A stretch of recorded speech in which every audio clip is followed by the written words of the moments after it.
द्वारे, कारण लगेचच आपल्याला प्रश्नांची उत्तरे देखील मिळणार आणि त्याचबरोबर आपण आपला रिझल्ट तयार करतोय. मित्रांनो, आज आपण सॅट विषयातील जो भूगोल हा उपविषय आहे त्याची प्रश्नपत्रिका सोडवणार आहोत. पण प्रश्नपत्रिका सोडवत असताना तुम्ही 1 ते 15 क्रमांक वहीवर लिहून घेतात, कारण आपल्याला भूगोलाचे 15 प्रश्न इकडे विचारले जातात. आणि इथे आपण काय करायचं की आपल्यासमोर प्रश्न आल्यानंतर आपण त्याचा फक्तशी क्रमांक लिहायचा आणि तो बरोबर येतं की नाही लगेच आपल्याला कळून जाईल. चला मग आपण सुरुवात करूयात. मित्रांनो, पहिला प्रश्न आहे, कोणत्या रेखावृत्तावर वार बदलतोय? तर ए 0 रेखावृत्त, बी 270 रेखावृत्त, सी 360 रेखावृत्त, डी 180 रेखावृत्त.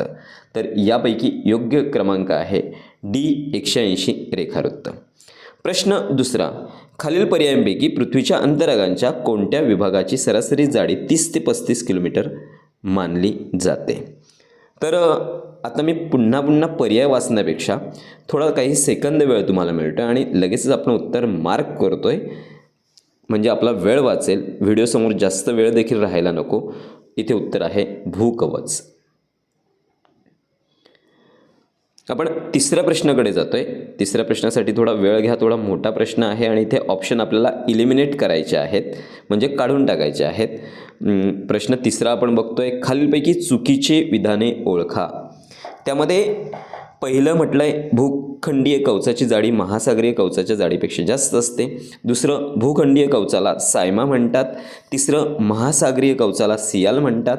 चौथं, भूखंडीय कवचात प्रामुख्याने बेसॉल्ट खडक आढळून येतात. मित्रांनो, इथे आपल्याला पुन्हा खाली त्याचे ऑप्शन दिले आहेत. सर्व विधाने बरोबर आहेत का? त्यानंतर बी दिलंय, सी दिलंय, डी दिलंय. तर इथे अगदी बरोबर कोणते आहेत आणि चुकीचे कोणते आहेत, आपण इथे हा बरोबर आहे, हा चुकीचा आहे असं मार्क करत गेल्यानंतर आपल्याला लगेच कळेल. आणि इथे बरोबर पर्याय आहे ऑप्शन बी, विधान 1 बरोबर आणि 2, 3 व 4 चूक आहे. आपण चौथ्या प्रश्नाकडे जातोय. हवेची आर्द्रता म्हणजे हवेतील टिंबटिंबचे प्रमाण. हा नेहमी आपल्या वाचनामध्ये येणारा प्रश्न आहे आणि इथे अगदी योग्य उत्तर आहे बी, बाष्पाचे. चला, 4 प्रश्न झाले. किती बरोबर आले ते तपासून घ्या. त्यानंतर आपण 5व्या प्रश्नाकडे जातोय. 5व्या प्रश्नामध्ये बघत असताना हवेचा दाब या परिमाणात सांगतात. मग कुठला ऑप्शन आहे? तर पर्याय क्रमांक 1, मिलीबार. प्रश्न 6वा, भारतामध्ये सर्वेक्षणासाठी कोणत्या शहरातील समुद्रसपाटीची सरासरी उंची 0 मानली जाते? तर इथे ऑप्शन क्रमांक डी हा बरोबर आहे. चला, आपण प्रश्न 7व्यावर आहोत. प्रश्न 7व्यामध्ये आपल्याला चार्ट दिला आहे. अ गट आणि ब गट असं जोड्या जुळवायला सांगितलेले आहेत, परंतु ऑप्शनमध्ये जर बघितलं तर इथे 2-2च पर्याय दिले आहेत. थोडा अनोखा प्रश्न आहे इथे. एरवी आपण बघितलं 4 अ गटामध्ये आहेत तर 4 ब गटामध्ये, पण याचं जर आपण उत्तर बघितलं, पहिल्यामध्ये सागरी मैदान, भूखंड मंच, खंडांत उतार, सागरी संचयन आणि ब गटामध्ये उथळ भाग, सपाट भाग, सखल भाग आणि उतार भाग. तर इथे बरोबर उत्तर आहे पर्याय क्रमांक ए, एकचा ब आणि दुसऱ्याचा अ. चला पुढे, खालीलपैकी कोणता प्रवाह पॅसिफिक महासागरात आहे? तर ब्राझील प्रवाह, दक्षिण ध्रुवीय प्रवाह, पेरू प्रवाह की कॅनडी प्रवाह? तर इथे आहे पेरू प्रवाह बरोबर उत्तर असेल.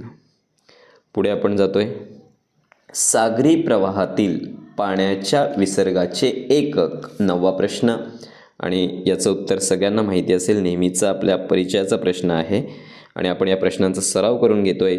स्वेब हे उत्तर आहे. प्रश्न क्रमांक 10वा, 7-12 उतार्यातील क्रमांक 7 व 12 ही तर काय आहे नेमकं? जमिनीच्या मालकी हक्कासंबंधीच्या कायद्यातील विशेष कलमे आहेत का? जमिनीचे सर्वे क्रमांक आहेत का? जमिनीच्या प्रतवारीचे क्रमांक आहेत? भूक्षेत्र विभागाचे उपविभागाचे क्रमांक आहेत? यापैकी योग्य पर्याय काय असेल? तर इथे योग्य पर्याय आहे ऑप्शन ए जमिनीच्या मालकी हक्कासंबंधीच्या कायद्यातील विशेष कलमी. प्रश्न 11वा, नियोजित शहर व देश यांची चुकीची जोडी ओळखा. ऑप्शन ए सेऊल दक्षिण Korea, B Zurich Switzerland, C Washington America, D Kolkata Bharat. तर पर्याय आहे चुकीच्या जोडीचं डी कोलकाता भारत. आपण प्रश्न 12व्यावर जातोय. अंतस्थलांतरामुळे एखाद्या प्रदेशातील ए लोकसंख्येत घट होते, बी लोकसंख्येत वाढ होते, सी लोकसंख्येत बदल होत नाही, डी लोकसंख्येची घनता कमी होते. तर इथे ऑप्शन आहे लोकसंख्येत वाढ होते. त्यानंतर प्रश्न 13वा, मुबलक साधन संपत्ती असलेल्या प्रदेशात लोकसंख्या वितरण कसे असते.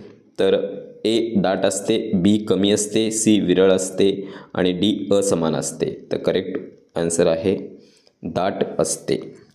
प्रश्न क्रमांक 14, खालील पर्यायांपैकी कोणता पर्याय लघु उद्योग आहे. ए गुऱ्हाळ, बी बेकरी, सी लोह पोलाद कारखाना आणि डी साखर कारखाना. तर बरोबर उत्तर आहे बी बेकरी. प्रश्न 15वा, जमशेदपूर हे टिंबटिंब आहे. मित्रांनो, प्रश्न 15व्याचं पर्याय क्रमांक सांगण्याच्या आधी तुम्ही जर या चॅनेलवर नवीन असाल तर चॅनेलला पहिल्यांदा सबस्क्राईब करा.